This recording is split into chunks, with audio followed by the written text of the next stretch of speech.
Hey everyone, welcome back to my channel. So today I'm going to be doing a review on the Smashbox and Vlada eyeshadow palette. This is just the eyeshadow palette I'm doing a review on. So if you like these kinds of videos, please be sure to give it a thumbs up. Also be sure to hit that subscribe button down below. I would love to have you guys a part of my family. I upload Monday, Wednesday, and Friday. I just dropped my glasses, of course.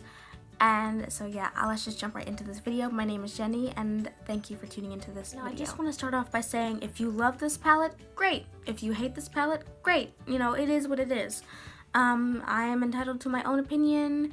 Don't be upset if I don't agree with your opinion, or vice versa.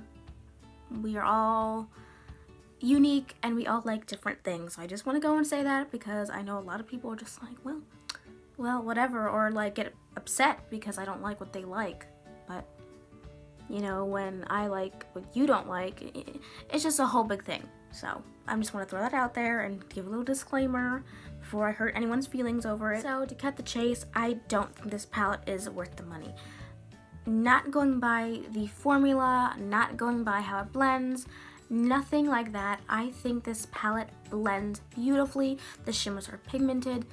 Nothing wrong with that. It's literally just the shade choices. So, this is the kind of palette that if you need more than 3 shades of matte, 3 matte shades, this isn't for you. By any means whatsoever. It literally has 8 shades altogether, and you have 6 shimmers and 2 mattes. And it's not like the mattes are all over the place where they're very, you know, they're not monotone or monochromatic, where they're the same shade but different variations of the color. Nope. You literally have this very, very blushy toned kind of color. I mean, it's rose gold, but it's more of like a rose wood, like a rosy brown kind of color. It'd be good for a blush if you're a little bit darker than I am. And then you have this really nice, beautiful chocolatey brown. You go from this to this, the only matte shades in the palette.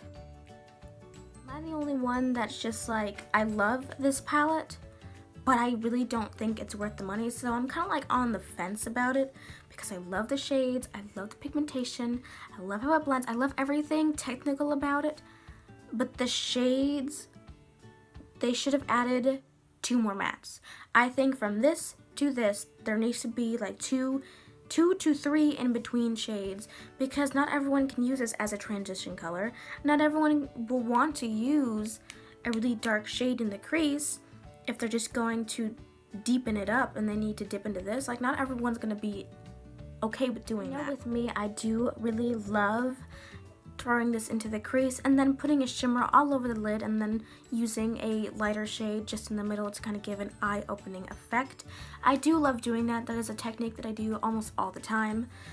But I do love building depth into my eye looks when I really do want an in-depth kind of look. So usually I would take like this color, use it as just a nice transition shade, and then I'd probably reach for something else and then like go in with this to kind of give it more pink or something, because I just think this palette is lacking mattes. It's just lacking mattes, and I really feel like if they made this shade matte right here, and then if they made this shade matte right here, you have your in-between shades, because you can go from this to this, and then use this in the outer V to really kind of deepen things up, but still give the, like, to still have that nice rose gold effect. I don't know.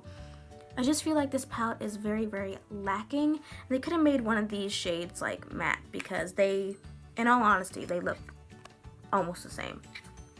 One might be a little bit lighter than the other, and not everyone is okay with using a shimmer on the brow bone. Sometimes it's just a little too much. I don't see, when I do my eye looks, I set my eyes with a very, it says translucent, but I don't think it's translucent, with a powder like this, and it kind of gives it like an automatic highlighted effect. So I really don't have to worry about really putting anything on my brow bone, because it automatically does that for me. But some people who like to add a little bit of something on the brow bone to really highlight it, a lot of people don't cater towards shimmer. And I just feel like they could have done so much with this palette and they didn't. Like, I do love it. I will use it. There's no doubt in my mind. For me, I see myself using this a lot. I see myself panning this eventually, like later down the road. I see myself panning this, but I don't see someone who loves to use 3 mattes minimal on every single eye look. I don't see them reaching for this palette whatsoever or buying it, unless they really like to use this as an add-on kind of palette. But if you want to use it as an add-on, you might as well go and buy an e.l.f. baked little, go and buy like a nice couple matte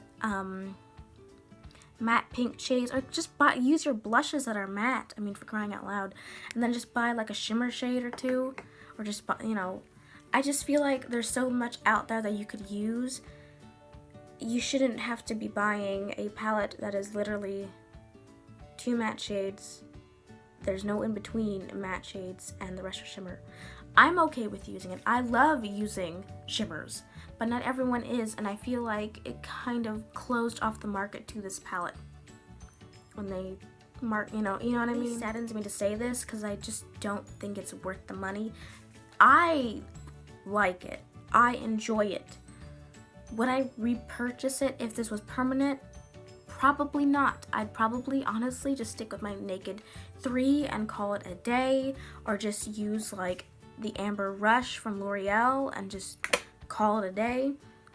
I probably would not pick this up if this was a permanent collection. It's just lacking mattes, and for me, I usually like to add depth. I usually go in with one really light transition shade, and then I would take like another transition shade that has more of the color I want. So I'll take like something that's very bare of color, and I'll build it up to the color that I want, or the pigmentation that I want, and then I'll take another color, so if it's too warm, I can just add a little bit of coolness to it, and vice versa. This shade in here, it's more of like a rose wood, but it's not very, it's rosy, but it's not. It's like, it could be a blush for certain skin tones.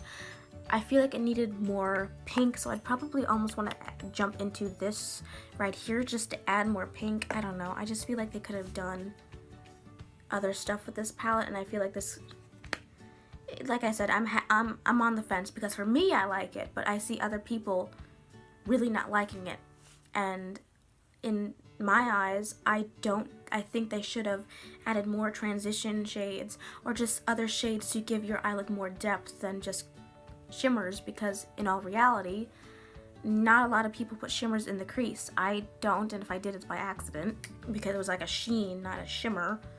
But you put shades in the crease that are matte to kind of give your eye shape different dimension.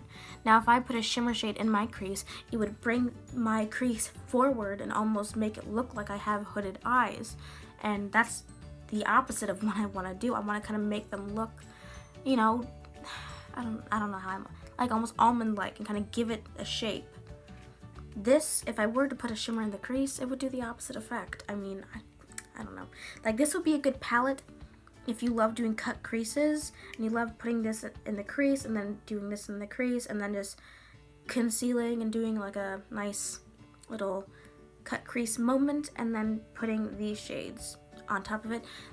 That's the only way I can see justifying getting this, or if you just really love pinks and you just have to have it, that's the only way I can really see justifying to get this palette. I would not be able to recommend this palette really to anyone unless they don't use a lot of mattes, and if they just use like a couple, like one shade.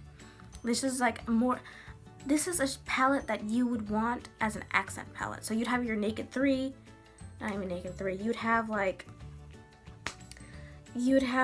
a all matte palette that's in the same kind of color family, and you want to add like maybe a couple shimmer shades that are rose gold. Then I would justify being like, yeah, go ahead, pick this up. Or if you're not really, into pinks, but you do want a little bit of rose gold action, and you really just want a rose gold shimmer, like lots of them for a small price instead of buying like different pans or whatever, yeah, I could kind of see justifying buying this, but in all reality, I wouldn't recommend it unless you are willing to spend the price on six shimmers and 2 mattes. And not even very versatile mattes. Like I said, you go from this to this. You need some in between, and that's just put a bad taste in my mouth. And on top of that, the mirror is like completely freaking crap. Like, I don't know if there's like a layer over it, but I can't get it off. Like, it's kind of like stuck. I was trying to get it off, but it's just like all fuzzy. Like, it's so blurry. I don't know. I'm gonna keep testing this out. Maybe my opinion changes when I mix it with other palettes or something. But for now, I don't think it's worth your money. Don't go out and buy it unless you do and are okay with buying a palette with 2 mattes and 6 shimmers. I'm okay with it. I liked it. You know, obviously I spent the money on it. I do enjoy it, but just keep that in mind. I really hope you guys do enjoy this video. I am sorry it was kind of negative. You know, it just is what it is in all reality. But I hope you guys do enjoy this video, and I will see you in my next one. Bye, guys.